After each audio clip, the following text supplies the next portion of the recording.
thing.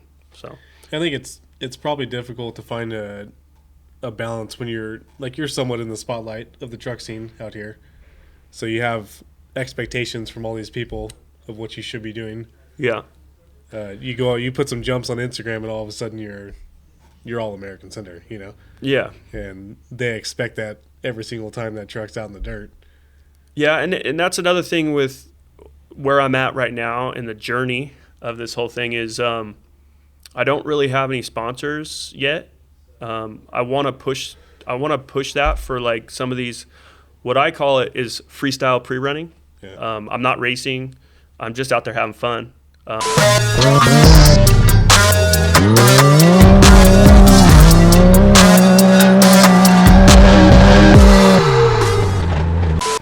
All right, welcome back to the Industry Podcast. My name is Doug. We have a guest on the show today. A lot of you guys know him on Instagram, All American Sender. Yeah, that's my name on Instagram. I guess some people might not know my real name, which is Paul Fisher. So now you know. Which is impressive that he just told you his name, because I tried to call him Paul one time and he didn't like it. I just found out your name was Doug. Yeah. So not Dweezy. yeah, I mean, I didn't even know that. Yeah. So Dweezy, it would be a weird name for my parents. Yeah, if you were named Dweezy, I mean, yeah. All right, so before we get into like your truck and what everybody knows you as now, let's back way up and just tell us about your story of how you got into the desert, how you got into off-road, like what brought you up into this place now.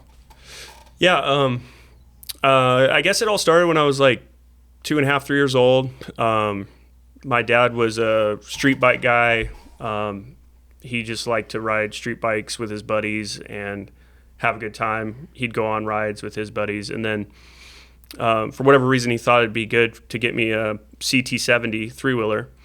And so I think the CT70s are kind of making a run back. Everybody's putting, 140 motors in them. I've seen them with 190, the Daytona Anime 190 motors back in the CT70. And I think it's because people our age, they rode CT70s when they were 3 or 4 or 5 or whatever, and they're wanting to ride them again. So you'll see full-grown adults on CT70s now, which is kind of cool. It's kind of a cool little niche for off-roading. It's kind of like the pit bike style for the three-wheelers. Yeah. And I like to see it. I think it's cool. I've ridden one with a big motor, and it was actually a lot of fun. So the CT70 was my first motorized, dirt item. And so rode that for a while. At the time, we were living in Parker, Arizona. And then we moved back to LA area, and then didn't have anything in LA. Obviously, it's a city, so my dad didn't really take us to the desert. My dad we never had desert trips. So either the desert was in my backyard or, whatever. So we moved from Los Angeles out to Trona, which I don't think too many people know where Trona is. It's out in the Mojave Desert. Darren Parsons would know right where it is. It's about 30 minutes from where he's at. But it is the true armpit of the world. So there's not much going on out there. There's like a borax plant. They got a big plant out there, and so there's people that work at the plant. What took you guys to that city?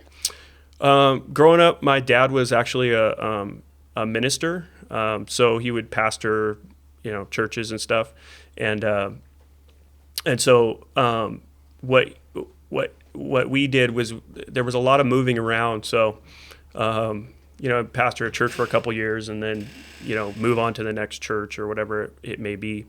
And so took a job out in Trona just on a whim, and ended up out in Trona, which for most families would be like a difficult situation. But I had fun out there because we went out there when I was in the first grade, and then I could start getting back into the desert stuff and the motorcycles again.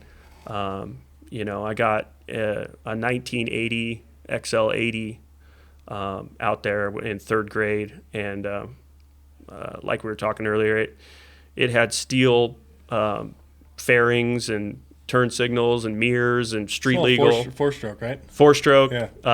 80cc, street legal, dual sport kind of bike with, steel everything. Those old 4-strokes were not torquey at all. No, it was a gutless pig, and it was heavy for a third grader. Like, I couldn't hardly pick it. If it was on the ground, I don't think I could pick it up. And so learning on a dirt bike like that, it was like I'd fall over, I don't know, every couple hundred feet, it seemed like some days. And so I had tore off all of the turn signals and mirrors and everything within the thing was beautiful when my dad brought it to the house. There was no scratches on it. Brand new red Honda paint. Just looked beautiful. There was nothing wrong with it. Everything was like, pristine, which would probably be like a classic now. But I managed to absolutely trash the bike within the first week or two. No turn signals, no mirrors. Just had to start unbolting that stuff and cutting the wires and just like turning it into a dirt bike. Nothing wrong with weight reduction, huh? Yeah, it was like weight reduction, yeah. So I rode that thing for a couple years, but like I said, my parents gave me a lot of freedom out there, which is kind of scary. Like when you think about it these days, I don't know. It's just a different time. So my dad would just say, don't go further north than, this point out in the desert. Cause our backyard was an open desert in Trona. So I'd leave my gate and it was wide open desert. There was no other properties. It just went into open desert. So my dad would say, don't go further north than this spot. Don't go, past this spot on this side of the mountain. Don't go past this spot over here, and don't pass the highway. And he's all, other than that, you can do whatever you want in that area. And it was huge. Like, I don't know, to the north, it was like 6 miles to like Pioneer Point, which is like a point north of Trona. And the area that he told me I could ride in was massive for like most, now people have like radios on their kids out in the desert. And if they go outside of a certain amount of fence or whatever that they set up, it'll shut off their bike or whatever. And it's literally within eye shot. Well, I was like miles out into the open desert, and my dad's just like not worried. Like, I don't even know if that happens these days. Like, a lot of freedom, really long leash, go do what you want. I would go out there and find like mine shafts and stuff by myself. Like, no other friends around, nobody to ride with. Sketchy. Finding mine shafts in third grade. I'm sure your dad set up some prayers, right? Well, yeah, I guess that as a pastor, he just prayed and then I would come home.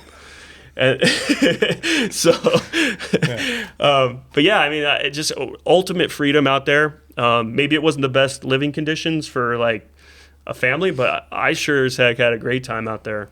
Then we packed up and moved to Julian, which is down in San Diego, close to where I live now. I live in Ramona. Julian is obviously on the way to Ocotillo Wells. A lot of people drive past Julian to get to Ocotillo Wells. Are the pies that good there? The Julian apple pies. I've never had one, so they're amazing. But when you live there, it's kind of like it's just what it is. Yeah. So, but they're good. I would get one. I'll have to try one day. Yeah. You don't even have to go up to Julian. You can go to San Isabel and you can still get one. Actually, we just saw them in Albertsons the other day. They sell them there too. Table there. Yep. They're like $30 for. You got to get pie. You got to get the boysenberry apple with the crumb topping. All right. Yeah, that's the one. That's the one. But yeah, so in Julian, the desert was there, close by. Like I said, my dad wasn't really like, we weren't doing desert trips. We didn't have like a camper, or we didn't go like to do desert trips. So I had to go with some friends. At the time, then I finally got like a real dirt bike, which was like KX80, that I purchased with my own money. Actually, I ran like a lemonade stand in Julian so that I could purchase my dirt bike. So, cool. 50 cents at a time, folks. Yeah. Anyways, saved all that money, bought my first real dirt bike. Got to go out to Ocotillo with my friends. My friend had like an XR80 at the time. But I think on the second trip I seized the bike. So coming around a corner, first gear, ripping a berm, and then went to short shift to second to keep on it, and shifted into neutral and hit the throttle and freaking the bike just like exploded. I was like, dang it. And we just got out there. I was like, I'd never been to Ocotillo before. I think it was the first or second trip. I can't remember, but seized my bike in the morning. And I was like, we just got here last night. I just wanted to rip my bike around the desert. Like, it was going to be awesome. Seized that, and then got a rebuild, rode it around a little bit more. I'd set up jumps in Julian and stuff like that as like, I think I was in 5th or 6th grade or something, and nobody really in Julian had dirt bikes because there's not a lot of places to ride up there. But I would set up jumps and stuff like that and jump my KX80, and it was a lot of fun. And then fairly long hiatus from desert stuff. Went through high school in Julian, graduated in Julian, and then went off to college to get a degree in civil engineering, and background in math and science and physics and all that stuff. And I guess I could have not gone to college and maybe gone a different route, but I felt like just with my background, I should probably go get a technical degree in something that might be worthwhile. And today college is a little different. There's a lot of degrees that may not get you where you want to be, but I chose one that was very specific but it's all a means to an end. It's not really like, I didn't enjoy it, but it was just a means to get to where I wanted to be. So got to do it. So 6 to 7 year hiatus of no dirt, didn't own a dirt bike, didn't go to the desert once, didn't do any of that for 6-7 years until I was, I don't know, I guess I was 23, 24 by the time I bought my next dirt bike, which was a YZ450F,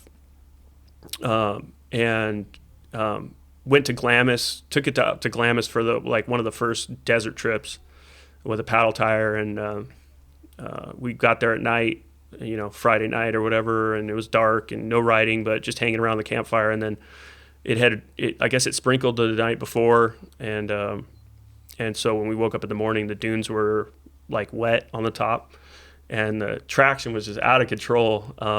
I just remember first time riding Glamis with a paddle tire and wet dunes. I was like, this is like the ultimate. Like, you can just set the bike wherever you want. You can hit anything you want, and you can go up hills and, shift as you're going up and ride wheelies in any gear. And it was just amazing. I couldn't believe how fun it was to ride a dirt bike in the dunes. Obviously I've ridden in them dry as well since then, but that was just my first experience, was just with wet dunes. It was just like full hookup, like, whatever the bike could do, it would do with no, slippage at all. It was amazing. Yeah, I'm 33 and I've never ridden. I grew up riding my whole life, never been to Glamis. It's time, dude. Yeah. Paddle tire. It's fun. I haven't done it in a long time since, but we'll get into that. So just kind of got hooked on that for a while. Went from the YZ450 to a KX500 after that.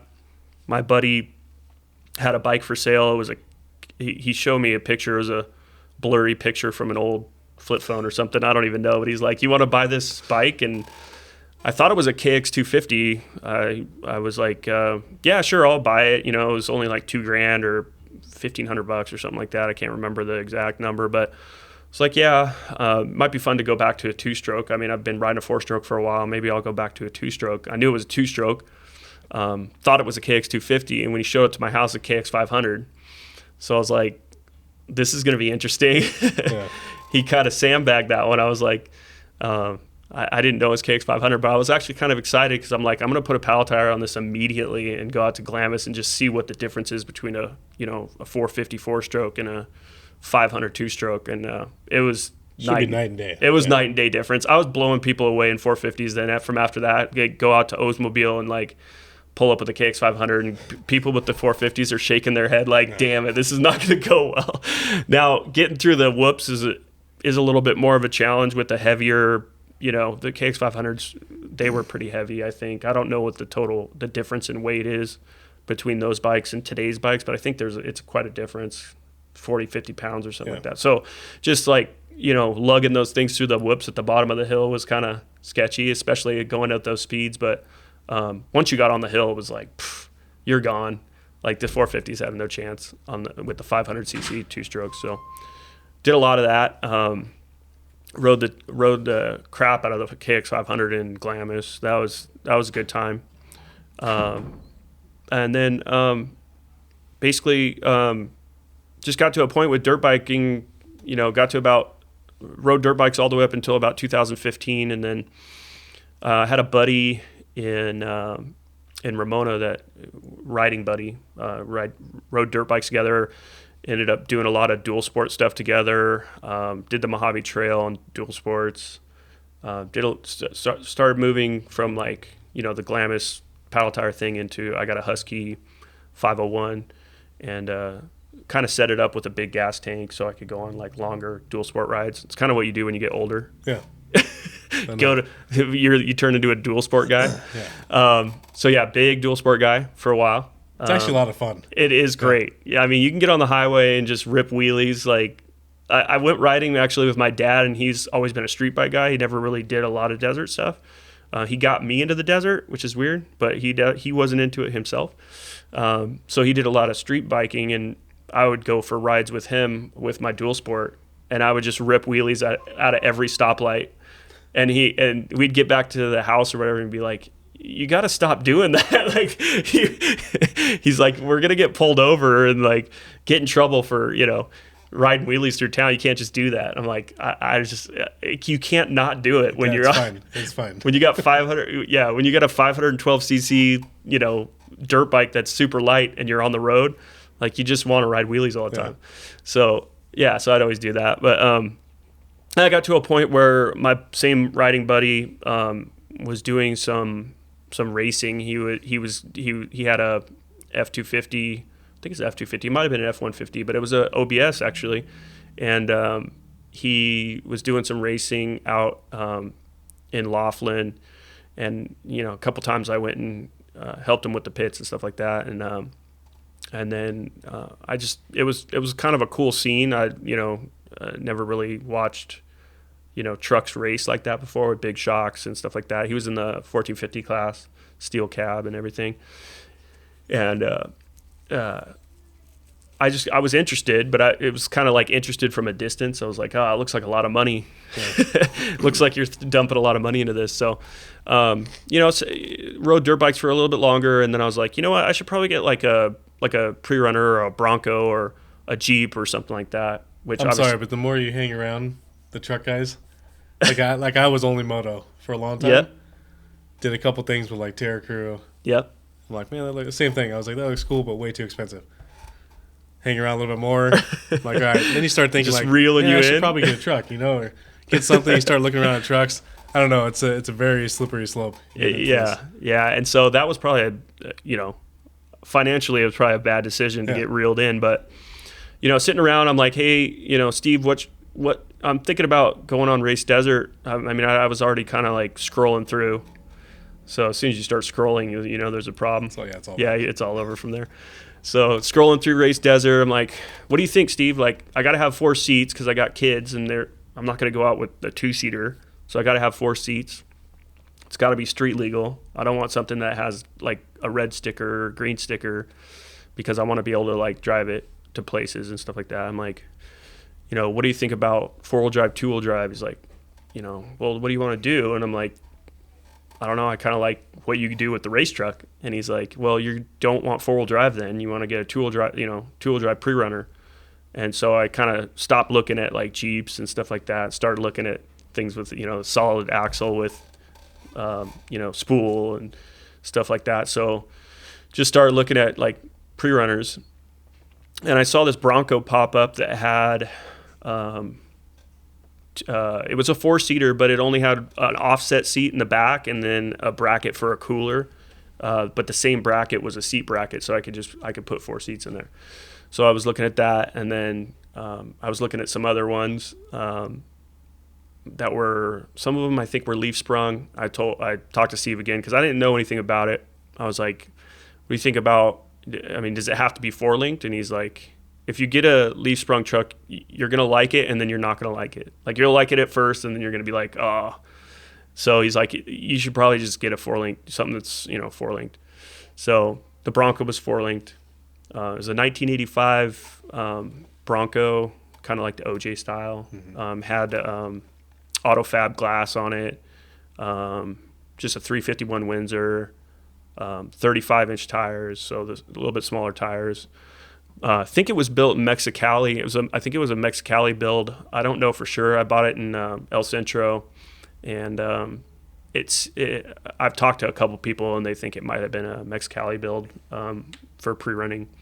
And 2-wheel drive fabricated beams. It had a C6 in it with a manual valve body, so pretty much it had everything it needed to be like a pre-runner. It was just a little underbuilt, you know. It was built in like 2005, so this is like everything's progressing, you know, 37s, then 40s. So this was like speaking of tire size, 37s used to be huge. Yeah. To me, like I would see them. Yeah. And now, like, I have 37s and everybody's running 39s or 40s. Yeah. And my tires look like little baby tires now. Yeah. I mean, my Super Duty's got 37s on it. It looks like miniature compared to my truck. They look like 35s now. Compared to my truck now, I put the truck on the trailer behind the Super Duty, and I'm like, Super Duty looks small compared to the truck. So crazy. So the Bronco was like it was basically like it had everything it needed to go out and do pre-running type stuff. I didn't know what you could do with pre-runners or what they were capable of. I had no idea. Picked the Bronco up in El Centro, and we were driving the 8 back to San Diego, me and my buddy, and we got to Placer City. And at the time I didn't know like the different roads that hooked up to different places. So we got to Placer City, and I'm like, I'm not driving the 8 all the way back in this thing. It's loud, you know. The headsets weren't working for like music or anything like that. It's like super rickety and loud, and we're driving this thing, and like I don't know what this guy did, like how he prepped it. Like I'm driving on the freeway, just street driving it on the 8, and I'm like, I don't know if this guy prepped it. Like I don't know if we're gonna lose a bolt on one of the links and freaking 70 on the freeway. It's kind of whatever. So instead of taking that chance, I'm like, well, we're gonna go out.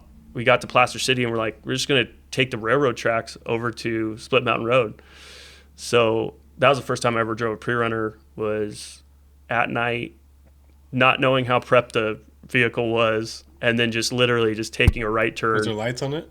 There was a light bar, I believe. Or maybe it was, I can't remember if it was the old school Hellas or if it was a light bar. I can't remember. It did have lights.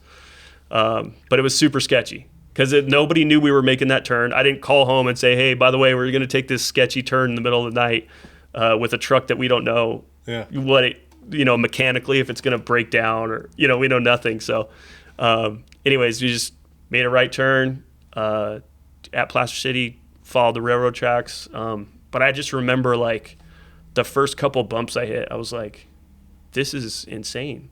But I hadn't done a lot of like stock mobbing before that. So I didn't really know, like before the Bronco, I didn't ever have like an F-150 that I took out to the desert and just like railed like stock. So I didn't really know. I mean, a couple times, I would take, I went out a couple times, but it wasn't like I had a lot of experience like stock mobbing around.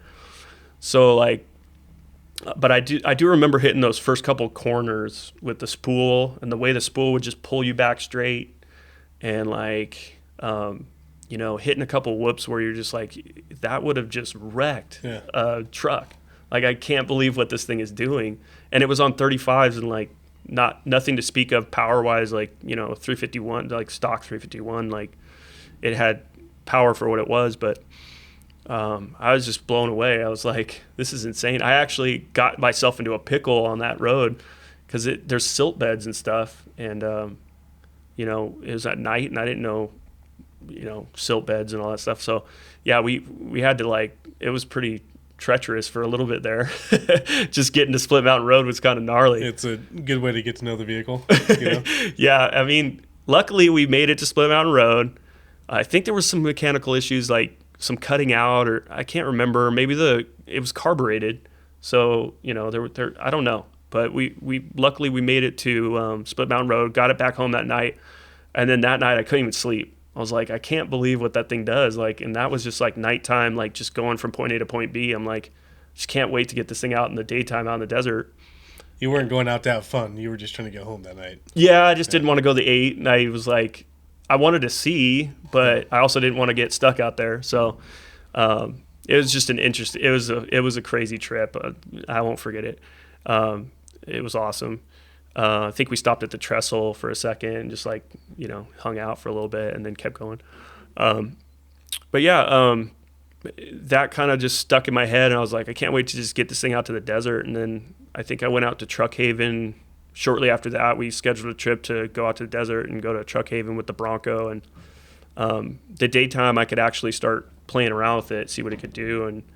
And I had it at camp. Actually, it's pretty funny. I had the Bronco at camp, and I went to close the tailgate or something. And when I closed it, it flexed because it was fiberglass tailgate, and it flexed and smashed the back window. And so there was no the back window just fell down inside the fiberglass, and there was just like glass shards inside the tailgate. And I was like, awesome. That was like the morning that I woke up and was like, I'm gonna go take the Bronco out. So then I was like, just trying to drive it anyways. I'm like, so now the glass is broken out, the window's not closed. Now the fumes are I take off, and the fumes are coming in and swirling around. I got to open up the windows. I'm like, oh, this is great. But I just remember hitting my first jump, I guess, with the Bronco out in Truck Haven. I found it was just the edge of a wash that wasn't too steep, but it was just a little kicker, and I started jumping that, and I was like, this is awesome. You can take a 5,000 pound vehicle, 5,500 pound vehicle, and launch it in the air and land and drive away. It's amazing. It's very much like a dirt bike, right? It felt like, yeah. The way you move a truck in the dirt or in the desert, you're reading terrain very similar to. Yeah, I don't even look at that. I don't even think there's a difference. I think all of it is really a terrain reading exercise. It's you read the terrain in front of you, and you start to get in tune with what the vehicle is going to do when you hit that terrain, and you can start to predict what the vehicle is going to do before you hit it.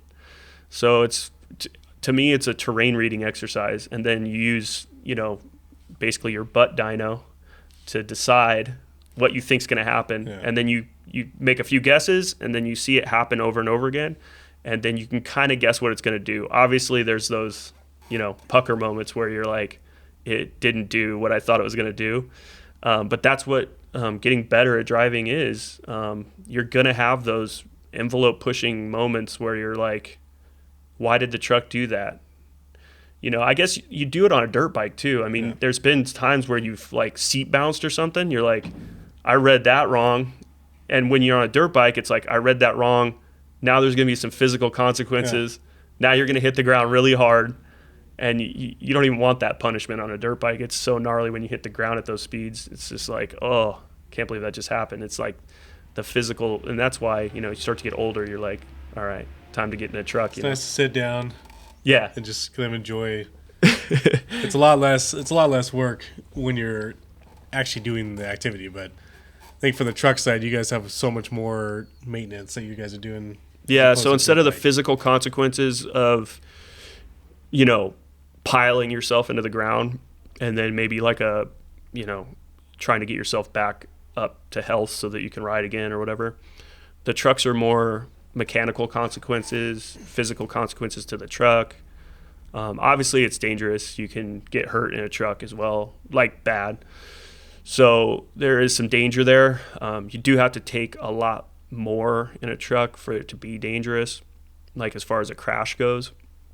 So, but most of the time, if you're driving it responsibly, the crashes are probably going to end up in mechanical damage, physical damage to the truck, which is, hits the pocketbook pretty hard. Your pocketbook might feel like your femur when you put damage into the truck.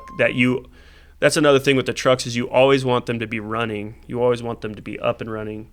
And so when they're down, it's a little bit, it's kind of a depression a little bit when the truck's down. You're like, you can't plan another trip. You can't plan another event. You can't plan anything because the truck's down. So I think that's the necessity for people like Blake Wilkie and his whole shop with Wilkie Works and the Eisenhowers and everybody. I mean, the necessity for them is the truck's always got to be running. The truck's always got to be operational. Well, every guy that you've seen, like you said, Eisenhower's, Wilkie, Parsons, like they break their truck and the next day they're already. It's amazing. It's amazing. I don't have the means to do that. I'm in a different category with respect to that because I don't have. Well, I guess number one, I don't have the time. A lot of those guys are full time, so they can take it into the shop and they do everything in house and everything gets done. There's a few things that get done out of house, but for the most part, if they had to, they would just do everything, and that's amazing. I have to, for me personally, I have to kind of, I have to decide what is the best use of my time. So whether it's, I wouldn't say that I couldn't do that. I just, I'm a civil engineer, and so I have an engineer stamp. I have my own company that I started 10 years ago, and I put together three-dimensional models for grading plans and street design and, water and sewer, utilities, storm drain. I do drainage calculations, stuff like that. So that's why you were asking about the sewage out here? Yeah, I was wondering what was going on out in the parking lot, but that's just where my mind goes. But yeah. So, I'm not going to be able to do it all. I think you have to, like I said, you have to decide what the best use of your time is and, what you're getting paid for that time. And so I'd love to be in the shop. I mean, I'm not much of a tinkerer. I can't imagine tinkering like all night on some small, minute part of some build. That would kind of frustrate me that like the progress is so slow that, it's just not in my nature to have like that kind of slow progress. So obviously the person that's doing it, that matters a lot. The person's personality. For me, like, if I like my truck's obviously down right now. Some of you guys might have seen. I took it to Devil Slide on the in Ocotillo Wells at the desert cleanup about a month ago, a month ago or something like that. And the upper arm folded on me on Devil Slide. I went a little too hard that day. I don't know. I should have actually gone harder. I've seen you go harder. There's a landing that's like another 40 feet, but you got to hit Devil Slide at 70. And the prospect of hitting Devil Slide at like 70 is kind of makes you like double think, or, you like do a double check on that. Because, most of the time, you hit it at 40, you're going to be fine.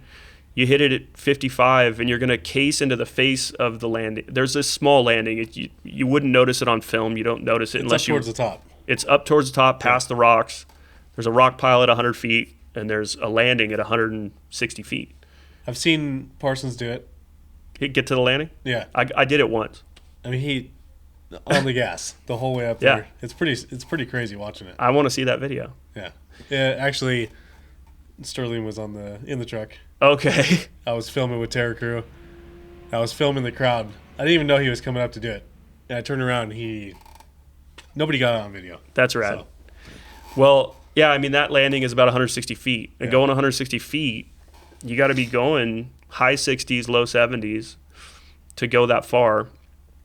And I guess I wasn't fully committed on that first jump because that morning I had a broken coil spring again on the truck, which I didn't even know. The truck was out in the desert, and I think it was Sol told me, "What's up? You got another broken coil spring?" And I go, "No way."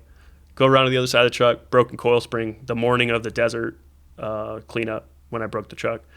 And I was like, what am I going to do now? Like, I can't even go out. Like, I can't go jump the truck or do anything. Like, the truck's down. We ended up driving all the way to Glamis to McMaster Faber and pulled the coilovers off, both of them, changed the upper springs on the coilovers, put them all back on. I guess we got to Glamis at like 10 a.m. and left there about 1:30, That's like the epitome of desert people right there. Yeah, like you don't take no for an answer. I mean, sometimes I'll be like, you know what, it's just a bit much. But, you know, I think it's if you have other people pushing you to do that, that's what makes you do it. Like if I was just by myself out there with the family, like, and my coil spring was broken, I'd be like, we're down. Yeah. Like, but when you have friends around you that are like, oh, I know such and such, I know, you know, we can go talk to so-and-so that might have some parts, or then that gets your like juices flowing. And then you start getting in that mode where you're like, I'm not taking no for an answer. We're getting this thing fixed. Yeah. So I think you got to have, you got to surround yourself out in the desert with people that are willing to get you into that place of, you know, how can we make this work? That most desert people have that mentality anyway. So you just need them to be around you when something happens, so that they can, like, you know, come up with ideas or kind of just bounce stuff off of each other to figure it out. We had a couple different options of how we were going to get coil springs on my truck, you know, middle of the day on a Saturday. Went out to McMaster Fabber, took the coilovers off, put the coils on, got it all back together, put it back on the trailer, went back to Ocotillo, was trying to text people, where's everybody at? Are they at Devil Slide yet, hitting the jump? What are they doing? And got pulled into Main Street right at, like, just after everybody had took off for the day ride after the trash pickup. We didn't get to pick up any trash, so that was kind of a bummer. We feel like we, the family and everybody, I mean, we're there to pick up trash to help the desert clean up. So I was kind of bummed out that, like, well, we're just there to, like, drive the truck. Like, it's kind of like bougie, you know, show up and drive the truck. Like, I don't know. I feel like we should have picked up some trash, but I did have some other things that I had to do. So, took care of all. There's more coming up. So you can take the Scion out next time. Yeah. Yep.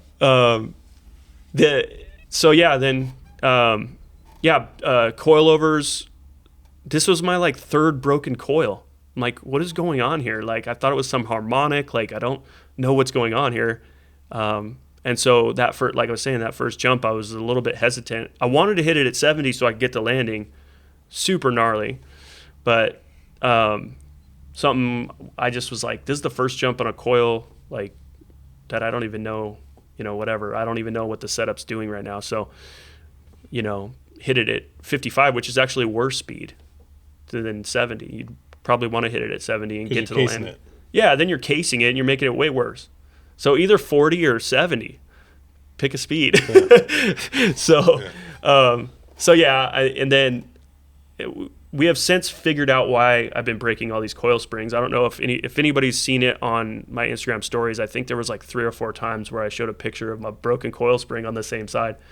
We finally cycled the suspension, and just at full bump, the coil kisses the power steering pump. And it just does it enough to just nick that thing. And if it nicks it twice in the same spot, it breaks the spring. So, crazy. Yeah. So the power steering pump has been moved already. So that's what's happening right now. Power steering pump's moved. It's going to be out of the way of the coil spring. But it wasn't much. It was just enough. So coil spring's going to be free to do what it needs to do. If everybody wants to know, like, where the truck's at right now, upper arms are going to be all chromoly. They went to laser. They're getting welded now. Got the CAD files from Dirt King. The whole truck's a Dirt King rolling chassis. So got the CAD files from Dirt King. Have another CAD guy manipulating the CAD files to get more lacing in there, a little bit more strength, more weight, but unsprung weight, whatever. But this thing's going to need to be strong. So upper arms are almost done. Took my lower arms and my uprights into a mag testing place, and they failed mag for some minor weld issues. I don't think it was anything major. I probably could have got the truck back up and running way sooner if I would have just run them. But in good faith, like, with, you know, it's a 4-seater, got my family in the car, not on some of the bigger jumps. I tell my son even, hey, time to get out for this one. Yeah. But I could have had the truck back together sooner. But once you get into it, you're like, okay, we need to do this right. So more CAD files from Dirt King for the lowers and the uprights, send it to, redesign, a little bit of strength redesigning, and then those are going to go to laser cutting, and those are going to be chromoly. And then now made the decision to go from, I have 2.25 Camberg Prerunner hubs. I'm going to go to 2.5 Camberg racing hubs, and I have 4 piston Willwoods in the front, and it's going to go to a six piston Willwood. So the front end will be trophy truck spec now with the racing hubs and everything. Now that's more money. Yeah. It's all more money. But if you're going to take everything off the bulkhead and put all that time and effort into chromoly everything, TIG welded everything, heat treated, you're going crazy on all the, suspension components, then why take the 2.25 Camberg hubs and Prerunner series and put them back on there? It's like, if you're going to go to the effort to do it, and you think about the overall cost of that, and then you take the percentage of the overall cost of what the new hubs are, and it's 10% or something like that of the overall cost of what you're doing, then just do it. Yeah. If it's 80% of the overall cost and you're like, I don't know, I'll just run the Prerunner series. But it's snowballing too, right? So it's fully snowballing. You're fixing one problem and you're going to create other problems.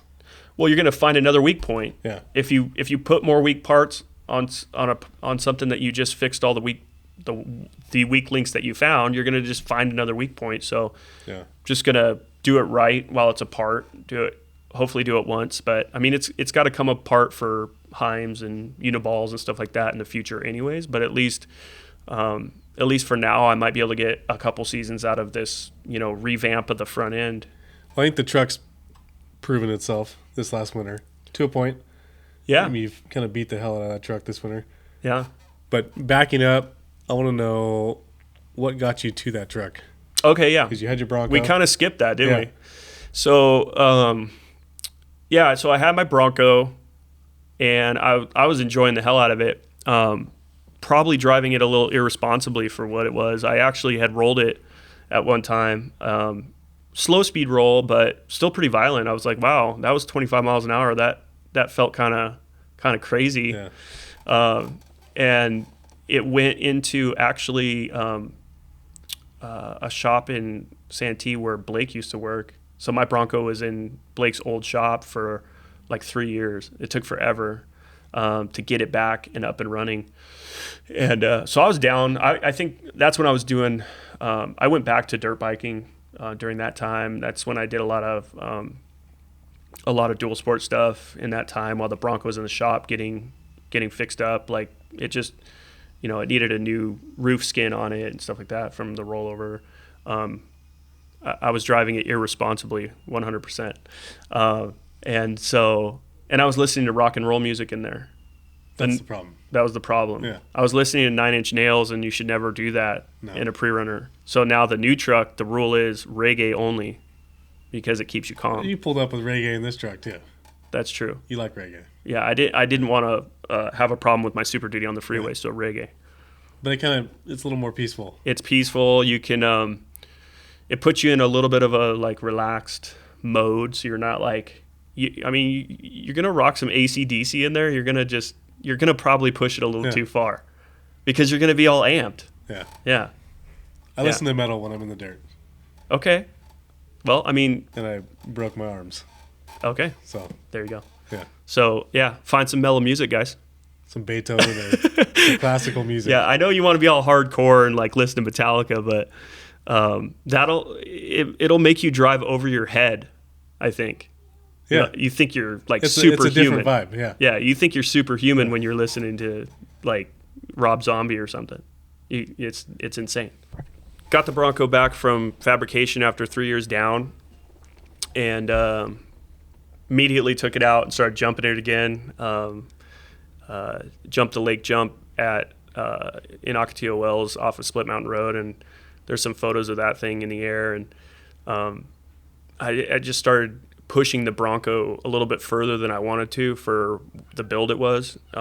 It obviously was 4-linked and, two-wheel drive I-beams and, all the, decent stuff. But you start jumping the thing, 6 feet in the air, and, anything could have happened at that point. Those fabricated parts are old and they've seen a lot of abuse. And so it's like, at some point I'm going to have to sell this thing and get something different. Meanwhile, all the technology, this is a 2005 Prerunner build. So all the technology is moving towards 40-inch tires, 10-inch rear ends, big shocks, 4.0, 4.5 shocks, stuff like that. Everything was moving in a direction where I knew I wanted to step up at some point, but what I wanted was like I was like, if there's like a race truck out there with 4 seats, I need 4 seats because I got a family. So I'm not going to go out there and get a 2-seater and go rip around by myself or with a friend. So I was like, if I ever see a race truck on I started perusing through Race Desert again, which is, obviously a dangerous move. You start scrolling through there and you're in for it. So scrolling through Race Desert again, and I'm like, if I ever see anything pop up that's basically a 4-seat race truck, I'm going to jump all over it. And I saw, I think it was Desert Dweller in Ramona had a F-250 center mount. I was like, I also want to go center mount. Like, I have to. But I'm like, what am I thinking of, some kind of a unicorn, like a center mount 4-seat race truck? Like why would I even have that in my head? Like, you have to build those. So I saw Desert Dweller had a F-250 that was center mount, but it was only extra cab, and I think it had like a 3rd seat in the middle and the back, which was like super pushed up to the front seats, a lot of very cramped. And I never went and looked at it, but I saw it on Race Desert, and I was like, that thing's sick, but it needs to be a crew cab because it needs to have like the full 4 seats. So I was looking at that one for a while, and I was like, maybe I should just buy it and then sell the Bronco and then basically make up the difference. I was like, maybe I should go look at it. Maybe I should go buy it. And it would have been a bad move, in hindsight, because I think like a month later is when this truck popped up on Race Desert. And literally the second it popped up, I called the number. I like saw it pop up and then called the number, and I was like, and it was Chris Livingston, who is family with Bruce, who was the previous owner of the truck. And I think I've talked about it a lot on the Terror Crew episode and stuff like that, as far as the background with Bruce and the truck and everybody. So I think a lot of people know about that. But the second I saw it, I was like, I'll give you a down payment, big down payment, so you're not worried about, about it, but I need to sell my Bronco. I told him, I said, I need to sell it because I don't have all the money that it's going to take to purchase the whole thing. So I'll put a big down payment, and then I'll sell the Bronco. I'll give you the rest. Well, the Bronco didn't sell. Now, if I had it today, it would probably sell right away because everybody wants a Bronco right now. But at that time, there was a little bit of a lull for some reason. I don't know why. It just so happened that at that particular time, there was a little bit of a lull. So didn't sell the Bronco. Month after month, I'd had it listed, and it didn't sell. So I was like, and there was a cutoff point where Chris was like, you got to come up with the rest of the money because, the owner is moving to the Midwest, and basically you have until such and such a date, or else I, got to give you your deposit back and put it back up on the market. And I was like, okay. So just started cranking away in the office, engineering style, working long hours, just all my clients that I had in line that I usually kind of work at my own pace, a pace that doesn't put me into a lifestyle that I don't like. I work at a pace that keeps me sane and stable and is sustainable. But yeah, I had to ramp it up. So just started churning through my workload and, getting stuff done and invoicing. And so I had like a month and a half, I think, to just like churn through as much work as I could and try to get those projects done, which normally it would, I went through a month and a half of like work backlog. It might have been a 4-month work backlog that I just like shortened the time frame on, and just like I had a 4-month backlog and I just churned through it, and then invoiced, got paid on my work, and then had the money. So had the Bronco and the truck for like a little while. A little bit of a baller status. That was, I mean, I took some pictures. Yeah. So yeah, but it's still annoying because you're like, this is ridiculous. I have 2 money pits in my garage. Like, what's going on? So, but then like a month later, I had an offer on the Bronco. I wish it would have stayed local, so I could see it ripping around the desert. But the buyer was in Texas, and I think the guy that bought it from me was reselling it. So I don't even have any ties to. No idea where it is. I have no idea where the Bronco went. It went somewhere in Texas. I met the guy in Phoenix with the Bronco on the trailer, and he bought it, and then I think he resold it, and I don't even know where it is. Or if anybody knows where there's a gray Raptor line Bronco, that'd be sick to see like some videos or pictures of it in Texas. So be cool. But yeah, so then got the truck. Most people would think that, you buy the truck, it's a turnkey truck, take it out of the desert and rip it. It was not a turnkey truck, so there was a lot going on. There was no bypasses on it. It had 3-inch IBPs all the way around, no bypasses. It was set up for bypasses, but there was none on there. So I had to, mad dash to find bypasses. At the time, it was like COVID time, so there was no new shocks to be purchased without getting them 18 months later. Yeah. So, scouring race desert for used, bypasses. The truck was in CAD. The truck was supposed to have 3.5s, and I was like, I'm not putting 3.5s on this truck. So whatever we have to do, if we have to cut off perches or whatever, cut off tabs or whatever we have to do to get 4.0 in the front and a 4.5 in the back, that's what we're going to do. So the truck went to Brandon Hollander's shop right when I bought it to basically get fitted with bypasses. And were you prepared to do that when you bought the truck? Just go right into a money pit with it? I knew that it wasn't done, and I also knew that I couldn't just drive it the way it was, because once you start taking it out the way it is, then you'll never go back and do what needs to get done. Yeah. So I knew I wasn't going to be able to drive it the way it was. I knew at least it needed to have the bypasses on there. I didn't know what other problems there were. It was, there wasn't anything major, but it ran and drove, and it was on its own weight on the IBPs, obviously. Left the IBPs on there, fitted it for bypasses. 4.0 barely fit in the front. We had to notch out the upper A-arm, which that's the notch is where it broke this last time, a devil slide. So we notched it out abruptly, and we should have probably notched it out smoother. So, it would have, instead of focusing the stress at the notch, it would have smoothed that out. May have, probably still would have had problems. I mean, you're never going to jump a truck like that and not have problems, but, those arms were also mild steel and not chromoly. So I think the original build of the truck wasn't meant to do what I'm doing. So I've heard that from a couple folks that were involved in the build. So when you're building a truck like that, you get to choose like what you want to do. And I think the DOM steel is just what they chose at the time because of the budget, because of the constraints, because of whatever. And so everything was done nicely for sure. But all of that front end from the bulkhead down is going to be chromoly now. Which is stronger, so that'll help there. But yeah, so barely got the 4.0 bypasses in the front. I mean, there's like no room, and then the 4.5s in the back weren't too much of an issue. I had to reclock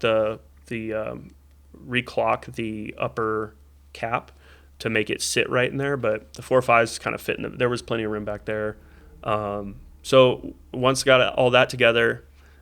Thinking I had a turnkey truck, took it to the desert, and I think the first day everything was fine, or the first afternoon. I tried to get there before dark so I could drive it around for the first time in the daylight.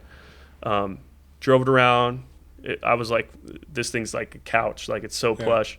It's like, this thing's awesome compared to the Bronco. Like I was only comparing it to my last vehicle, so it's like this is amazing. The front end just felt so great with the center mount and everything. I was used to the 4-link, so that it wasn't as much of a surprise, but the front end was like, there's a big difference. I noticed that right away. The center mount A-arm front end compared to the Bronco's front end, which was like the two-wheel drive fabricated I-beams. So I noticed that right away. And then the next day, I think about midday, truck caught on fire. Yeah. So I guess what happened was one of the fittings that was the return line for the transmission blew off from the pressure. And I don't know if it was, I don't know which kind of fitting it was, but it may have been the wrong style of fitting.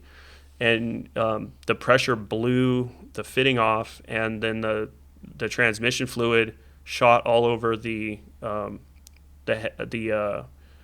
pipe in the back, where it comes back and meets.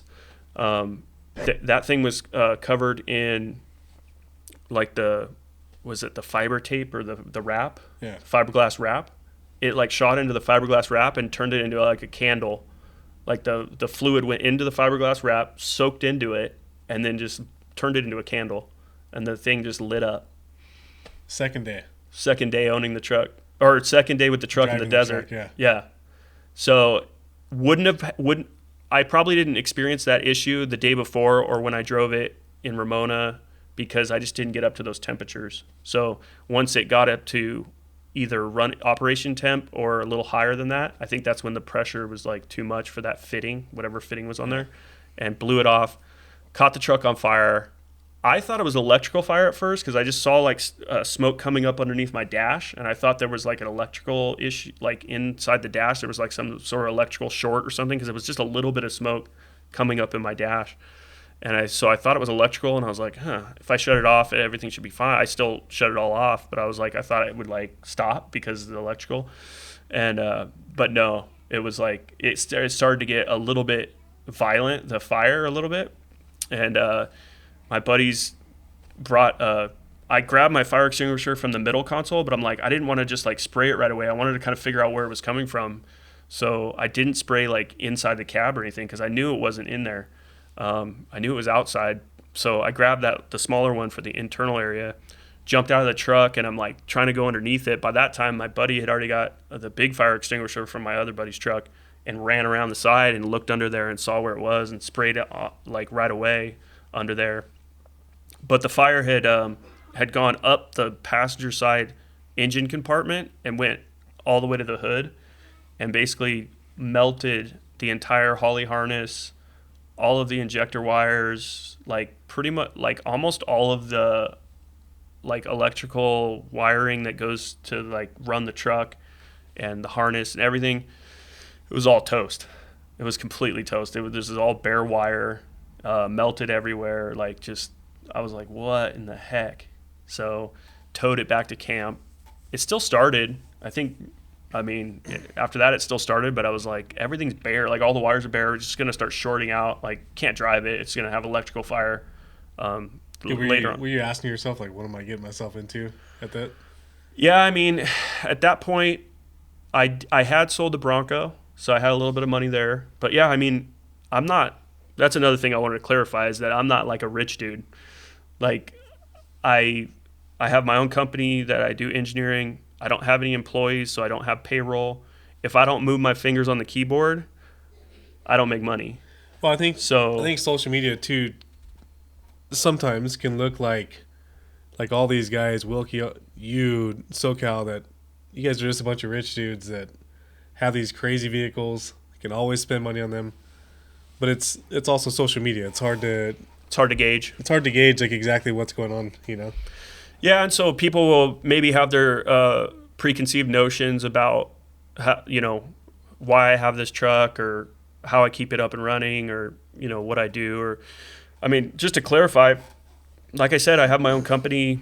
I don't have any employees, so my company's not running right now. So I'm up here doing the podcast, which is awesome. It's a great opportunity. I love to talk about what it is that I love to do, which is go to the desert and jump my truck and have fun. That's like my goal.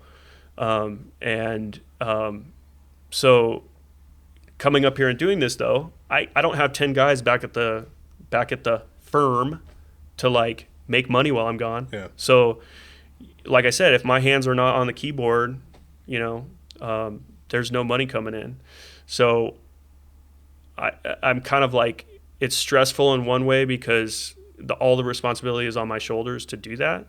And so that's kind of where I'm at. Like, I set myself up in life. I don't know if it was an accident or however it happened. It just happened the way it happened. And that's kind of where I'm at right now. So I don't have like this big backing of like a company that I can say, oh yeah, my guys are cranking away. This month we're going to make X dollars gross, and and I'm just the big boss man, like living off the company. That's not same it. with your truck. You don't get home from a weekend and you have a crew of guys that's like ripping your truck apart to make sure it's all good. No, I don't have a crew there either. So I mean, I built a relationship with Kyle Dotson at Ramona Metalworks, which is kind of nice because he's right there in Ramona. He's been working on the truck basically the last season and a half ish, and he used to work at HRT, and he's done a lot of work with racing and stuff like that. And he keeps me safe because he doesn't cut corners. Everything's tight. Everything's right. He will mention things that are going to cost money, and I can make the decision, but a lot of times I'll just tell him he's right. I'll just say, you're right. I need to change the hubs because we're doing all this work, and it could be for nothing. If you lose a hub, if you lose a tire like clean, the truck's probably going to roll. So, those things are important. And so even though it costs more money, it's just like I said, the money thing is just a means to an end. So what is it that you like to do? How are you going to fund that? You have to think about that. And then you don't want to jeopardize other things in your life either. You can't make it all about the truck. So there's other things that I pay for in my life and stuff like that too. So it's a juggling act all the time. Is the truck going to get like a blank check? No. Truck's not going to get a blank check. But for right now, the amount of enjoyment that I'm getting out of it, it's worth every penny. But I don't think it's a blank check. So, but you still have to balance all of that with what you're doing, and you can't get yourself, overly extended. That's not a smart thing to do either. To just like basically have the truck be the only thing. So I think it's probably difficult to find a balance when you're somewhat in the spotlight of the truck scene out here. So you have expectations from all these people of what you should be doing. Yeah. You put some jumps on Instagram and all of a sudden you're all American Sender, Yeah. And they expect that every single time that truck's out in the dirt. Yeah, and that's another thing with where I'm at right now in the journey of this whole thing is I don't really have any sponsors yet. I want to push that for like some of these, what I call it is freestyle pre-running. Yeah. I'm not racing. I'm just out there having fun. A lot of times, like when I first started, I didn't even feel like I was pushing it that hard. Like, and then I'd get feedback from other people like, dude, you're going huge out there. And I never really thought of it that way. I was just having fun with the truck and seeing what the truck could do. So I never really thought of it that way. But I mean, I do have one sponsor, it's PCI. That's maybe why I'm wearing the shirt. But I want to work towards getting more sponsors for people that maybe don't race. I know racing's gnarly. It's a whole different thing. This is what I do is a very small niche of, and it's super small because there's like things that I like to do with inside of what I like to do that's even smaller. If you get down to like the nitty gritty of it, my favorite days out in the desert are just searching for jumps in Ocotillo Wells or Superstition as well, because of the terrain in Ocotillo and the terrain in the dirt areas. I think Glamis for pre-runners, well, it's very hard on your drivetrain. Number one, if you're going to run paddles and you're going to have something with 400 horsepower or something like that, you need like 1,000 horsepower, and you need a light vehicle. That's why you see so many sand rails out there. But for pre-running, it's also easy pickings for finding jumps. Everything's a jump, so like it's not a challenge like to go find a jump in Glamis. I don't feel. Whereas when you go out to Ocotillo Wells, everybody will hit double slide. Everybody will hit, you know, the jumps that everybody knows about. But that's not even where I enjoy hitting those jumps because people are around. But the most fun that I have is basically just jump hunting out there with just me and my family, or me and Ethan, my son, and some friends too. But just going out to try to find new like jumps and stuff like that. Those are the days. And even on the days that you don't find anything, like you're out there to find like a new jump or something like that. Even on the bad days when you're out doing the jump hunting thing, which is like the very specific niche of what I like to do. I mean, there'll be days where I'll go out and I'll hit all the normal jumps that everybody knows about. But that's kind of like a filler for what I like to do, which is go out to the middle of the desert where, you know, there's not a lot of people around, and try to find new jumps that no one's hit before, or at least not that I know of. And by all means, you guys can always chime in if I find one that you guys have seen before, and then I want to see video, because that makes me excited too. Yeah. If I hit something and everybody's like, "Oh, so and so hit that in 2008," like sick. I want to see it, you know, because that's the cool thing about it, is like jump hunting is like the number one for me. And in Ocotillo, with the terrain the way it is, it's like a skate park, and so you got to get creative with your lines, and that's the coolest part to me, is just finding the new stuff, and then having the butterflies in your stomach before you hit it, because you never hit it before. You don't know what speed is safe. You don't know anything about it, and then being able to hit it, land it, and then, you know, build from there, go faster, try to hit it faster, and see if there's another angle at it. Or that's the creative part of it that makes me tick, I think, is being able to be creative with it out there in the desert is just amazing to me. And like I said, the days you don't find anything, it's not a big deal. You're out searching still. You don't find anything that day or whatever, and you're still out in the desert having a great time. You know that, you know, tomorrow you might wake up and, you know, first hour of the day you might find something just absolutely sick. Yeah. So, and that's what makes that, you know, finding it the next day makes the other day worth it, because you're not going to find, you know, a perfect jump like every single day.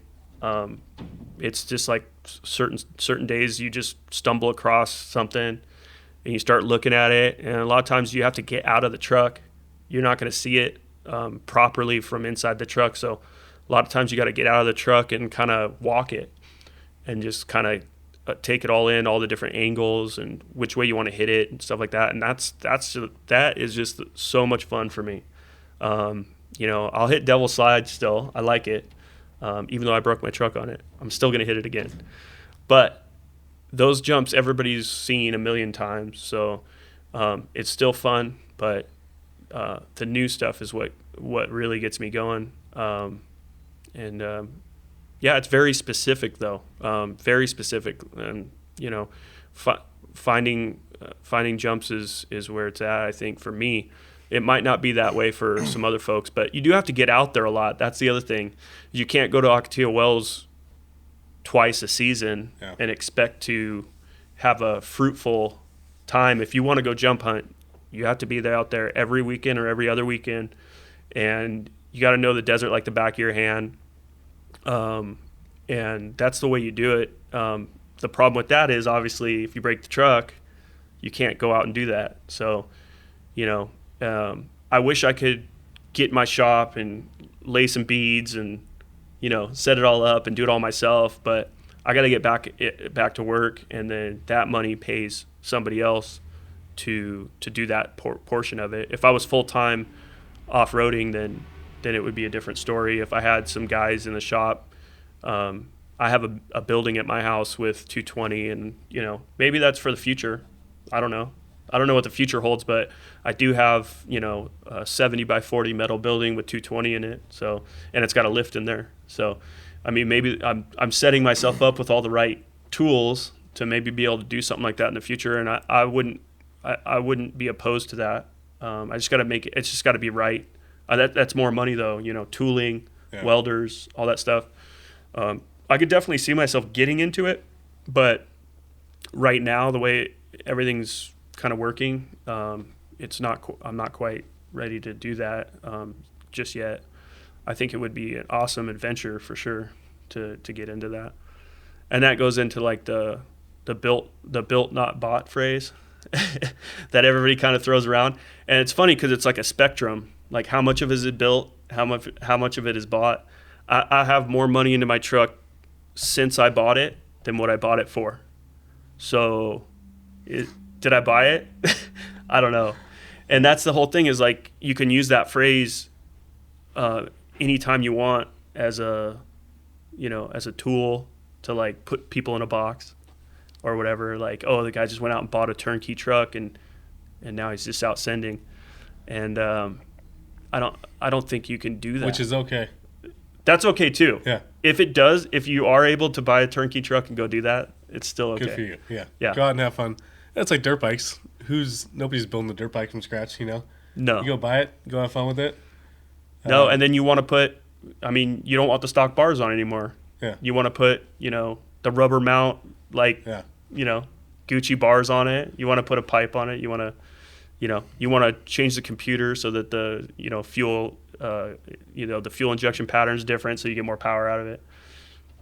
There's so many different walks of life in off-road when it comes to trucks and dirt bikes. And I think what you guys are doing, I say you guys, like you and SoCal, a lot of the Terra guys, like creating this free driving, with trucks out in the hills. Like you don't need a trophy truck because you're just racing. Like if you build a truck up, you can go out there in the hills and just have fun with it and not, I think the racing side, it's so expensive trying to keep up with that. It's just a lot of pounding. And it may not be like, there are races and trophy trucks that I've seen 10 feet in the air, but I think if a trophy truck's 10 feet in the air, like something went wrong a lot of times. So a lot of times they're like, want to stay low and fast. And it's just a different style. If you look at like Supercross, or you look at let's say motocross, that would be like the Baja 1000, like motocross, Baja 1000. If you want to compare dirt bikes and trucks, but I think like FMX like came out of nowhere, right? Everything was Supercross, motocross, got a race. But then Travis Pastrana, Brian Deegan, all those guys started getting creative with their bikes, and that's kind of what I look at. Like freestyle pre-running is obviously we can't do backflips and stuff like that, but we're still getting as creative as we can get with the platform that we have. So calling it freestyle free-running or pre-running or whatever you want to call it, it's another branch of the Baja racing scene that is just a little bit more creative, a little bit more edgy. Minus the program, minus the team, minus a lot. And you know what? To me, it should be a program. Like, why not? Like, Axel Hodges, like he's freestyle motocross, and he's got a program. Yeah. You know what I mean? So I think there's a whole untapped area for that. There's a lot of upcoming, kids that just have an IB Ranger, and they back half it, and they're ready to go.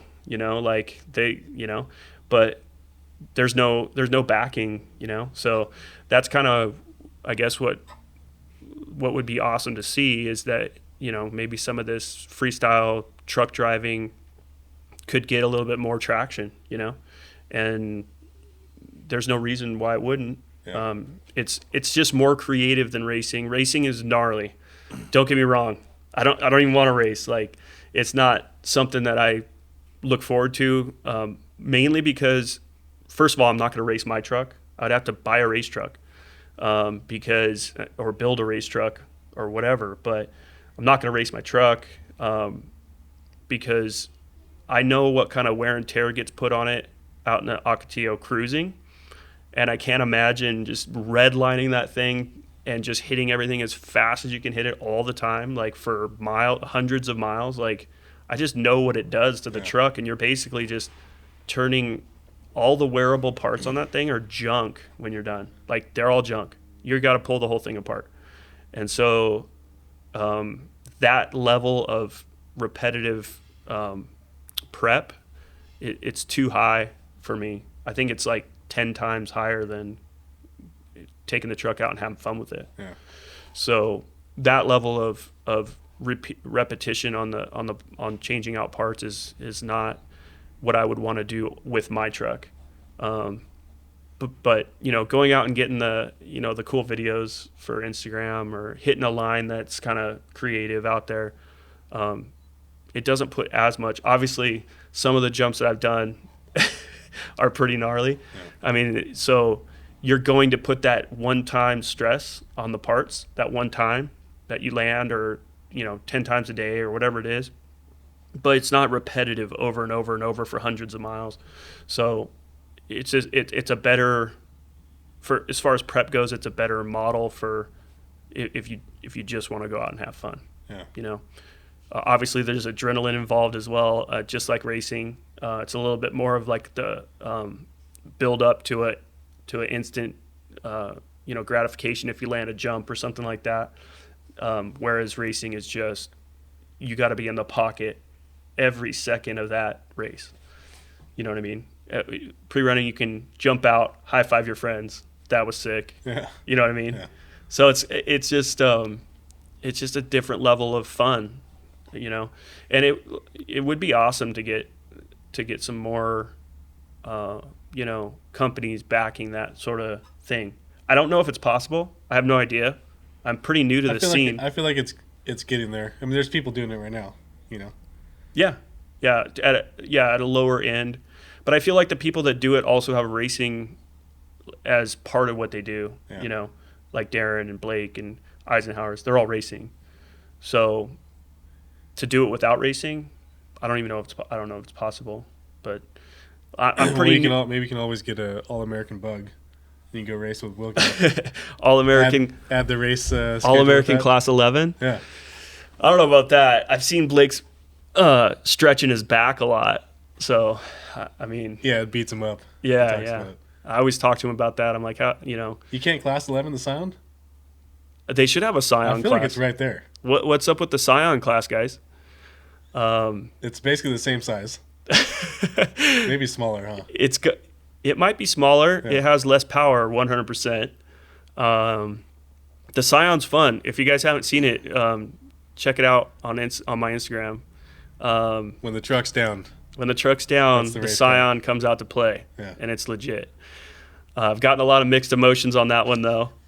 Some people aren't so stoked, and other people are like amazed. And then I've taken people for little rides in it, and they're like, I don't understand it. I don't understand how it does it. And I think it's just the lightweight. It only weighs like 1,600 pounds or something like that. Yeah. So I don't know do you know what a Class 11 weighs? No. I don't know what a Class 11 weighs. No. But I wouldn't think it, I mean, I don't even know. The thing's barely I don't think it has a frame. I think it's just a shell. So it might be dangerous, but it is like a square on the ground. So the roll of it is not much because it's just as wide as it is long. So yeah, it's probably pretty hard to roll that thing. I don't want to really try it, but I haven't even had it up on two wheels. So I mean, you've whipped it around pretty good, and it just stays there. It's pretty planted. Pretty cool. The Scion's pretty nuts. It might not be for you. It keeps me sane though. So if somebody thinks, oh, that All-American Sender guy with his badass pre-runner, he takes himself too seriously. Well, just wait till the truck's down, and you'll see how serious I take myself when I'm out there just bombing around the Scion like an idiot. So yeah, people are always going to talk. Yeah, I'm not worried about it. I'm out there to have fun. So whether it's the Scion, with I'm probably putting 50 horsepower to the ground, or the truck with 560 horsepower to the crank or whatever. I don't know what it is to the tires, but either one, I'm almost having the same amount of fun because I'm driving the vehicle to its potential. Yeah. So whether it's underpowered or not, if you're driving a vehicle to its potential, you're still going to have fun in it. Yeah. And you're just I can't believe it just did that. Whether it's with the truck, I go through a set of whoops that are 4 feet tall, and it just feels amazing. And you're like, I can't believe the truck just did that. Or like the first Scion. video I saw of the Scion was a Fiesta Prerunner meet, right? Yeah. You jumped that thing on the beach. Yeah, I jumped it on the beach. There was like, I think the whole thing with the Fiesta Prerunner thing is, well, this is probably going to get us in trouble. Now you got me in trouble. We'll just the whole thing with the Fiesta Prerunner thing is like they're always worried that the cops are going to shut it down because you got these trucks out there with all this horsepower and somebody's going to be an idiot and like do donuts in the beach or whatever.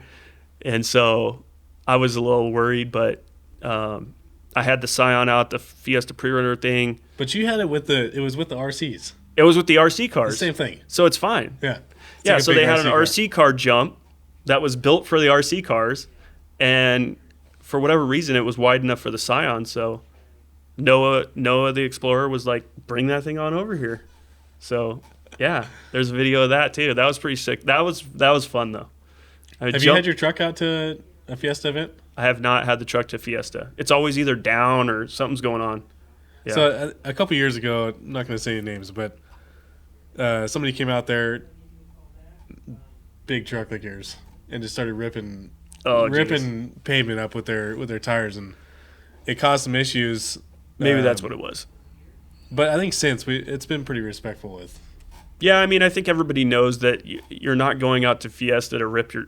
It's not a show. We're not going out there to rip. Like it's a car show, and if you want to go rip, there's other places for that. But if you have RC Scions, if you have bring them out and jump them. Yeah, I mean, it just gives you all the more drive to go out there and put together a smart car or something. Yeah, and then that way you get away with stuff. It'd be pretty sweet. Who's gonna give you a ticket in a Scion, dude? Yeah. I mean, the cop's gonna be like, "That's legit." That's pretty cool. So I don't know. Do you want anything else you want to talk about? No, I think. Yeah, what's your next season looking like? Next season. Do you have any different plans? I know we've talked about some stuff, but well, I'm trying to get the truck together for LS Fest, which is coming up here in like 3 weeks, and it's gonna be down to the wire. I have no idea. There's still stuff going on with the truck and parts that I need, and so we're working through those issues with getting the front end back together. Trying to get it out there for LS Fest. If I miss it, I'm going to be super bummed. Not that like hitting a groomed, like I said before, my style is open desert freestyle, and hitting a groomed track doesn't get me going that much. Yeah. But it's an awesome event, regardless of like just my style. It's an awesome event. Get to hang out with all the boys, like Holly puts on it's an awesome show. I mean, you got drag racing, burnout, you got all the burnout guys, you got drift guys, and then you got the off-road. And so it's really an awesome event. I don't want to miss it, but we'll see what happens with the truck. So that's like the next thing I'm trying for. I want to try to make it out to the Midwest Dirt Fest this summer. Go all the way to Michigan and check out what those guys out in the Midwest are doing. It would be cool to get back east and see what people are doing back there. Yeah, they have that Midwest Dirt Fest every year, and I want to get out there, but man, that is one hell of a trip. Yeah. I mean, if I take the motorhome and tow the rig all the way across the country, like it's so gnarly. Yeah. I mean, just getting there, it's like, oh. I'm trying to figure that out, whether or not I'm going to do that or not. So Midwest Dirt Fest. I know me and you were talking about some special filming that we might do. So that'll have to be super creative. I want to think way outside the box. I know you do too. I want to think way outside the box and do something stuff that takes some planning. Stuff that takes planning. Stuff that hasn't been seen before. The creativity is where it's at. For the freestyle pre-running stuff, I think you just have to think way outside the box, and sometimes it might be a little bit too much. But I think we've seen what's been done. I mean, over and over and over again, and it's cool. But I think for today's society, like that attention span is so short now. Yeah. So we need to start coming out with like pushing the envelope. Like you talk about Travis Pastrana, he's always push. Like it's never good enough, Yeah. And I think he finds something, he has fun to the maximum with that, and then moves on to the next. And I feel like after this last couple seasons of trucks, like it feels like it's grown Yeah. a lot. Yeah. But I feel like it's starting to be the same thing that everybody's doing. Yeah, I mean, there's only so many times you can go out to the swing set and hit the swing set jump. There's only so many times, like maybe if someone jumps the channel at Glamis, I mean, that's always exciting. Yeah. I mean, that's legit. But the swing set, devil slide, what are all the main ones that everybody hits? I mean, there's only so many times you see that jump, and it doesn't matter which truck does it; it still kind of looks the same. So, you know, new destinations, but then that's tough because you know you could spend all this money getting out to a new destination, and if you gotta almost like be there for a bit to look around so that you can see new stuff. Because if you're just hitting stuff that you just looked up on the internet, then other people have seen it too. So finding new stuff is a difficult situation. You almost have to take some vacations and go to these I guess we got to go out there and pre-run the pre-run. Yeah. Go out there with I don't know, the Scion. I think it's worth it though. I mean, from a filming standpoint, it like my side's a creativity side too, you know, and you guys have your own creativity. So for me, like, I want to start putting together something different, something that my eyes haven't seen. Just like you said, thinking outside the box and finding something new to do, you know, and it gets pretty repetitive. I think for the desert, Ocotillo, Glamis, it's always going to be our playground. Yeah, to have fun, you know. It's always the go-to spot for sure. But I think there's a lot more out there for sure to go see what these trucks can do. You know, and it's the same thing with racing. Like, you know, racing, they're hitting the same tracks. You know, the Mint 400. They may change a few little things. King of the Hammers, Baja. All those roads are pretty well known and well traveled, and so with freestyle pre-running, basically the entire desert is wide open, and you can do whatever you want, whatever you think your truck can handle, whatever transition you think your truck can do. It's pretty much wide open to go test it, and that's the fun of it. I think is the adventure and the creativity for sure. And I think in the future, I mean, you obviously have creative things from a camera side of things, and then you can say, hey, can your truck do that? And then I can say, you know, yay or nay, or maybe give it a shot, whatever we can do. But I think that's what pushes it too. Like, I've thrown one thing at you and SoCal, and you guys both kind of gave me the same answer of, I don't know if our trucks can do that, but we can try, you know? Yeah. You could go do something and it could be a total dud, but it's the same thing with jump hunting. You go out all day and you want to find the perfect jump in the middle of the desert that's not man-made. You're probably not going to find it in one day. Yeah. You're going to have to be out there. So, you know, you might get a few duds before you get a winner. So but you have to keep progressing and keep being creative and keep thinking outside the box. And I think, you know, at some point you'll come across some gold, you know. So I think that's the goal. Yeah. Well, before we close this out, do you want to talk about Johnny Sins? I don't think I want to mention that part. Are we talking about the guy on Boulevard? Yeah, you were driving the car down. Soul posted it. Oh, no, okay. I thought we were talking about Johnny Sins, the guy on Boulevard. What's up, Johnny Sins? Yeah. Sick. That guy jumps. Is your doppelganger over here? That guy jumps stock vehicles like nobody's business. I mean, Johnny Sins is pretty amazing. Shout out to Soul for that one. But no, we appreciate you having on here, dude, and leave us some feedback in the comments. Head over to All American Sender's Instagram. Shoot him a follow. You have a YouTube as well? I do. I threw up some YouTube shorts. They're probably pretty repetitive with the stuff that's on Instagram, but I'm going to try to start putting some stuff on YouTube shorts. And I got a TikTok. I got a TikTok, but man, TikTok's hard. TikTok's rough. I mean, nobody even cares. So I think I'm competing against like girls that work out in the gym that are doing squats. Like, you can't compete with that. So, or like 13-year-olds with an iPhone. Yeah, you're not you can't compete with any of that stuff. Yeah. Like, no one cares what you're doing. Well, either way, give them a follow on TikTok. And Yeah, so I think Yeah. that's it for today. Thanks for having Appreciate me. it. That was And, fun. we'll see you on the next A little one. bit of background, dude.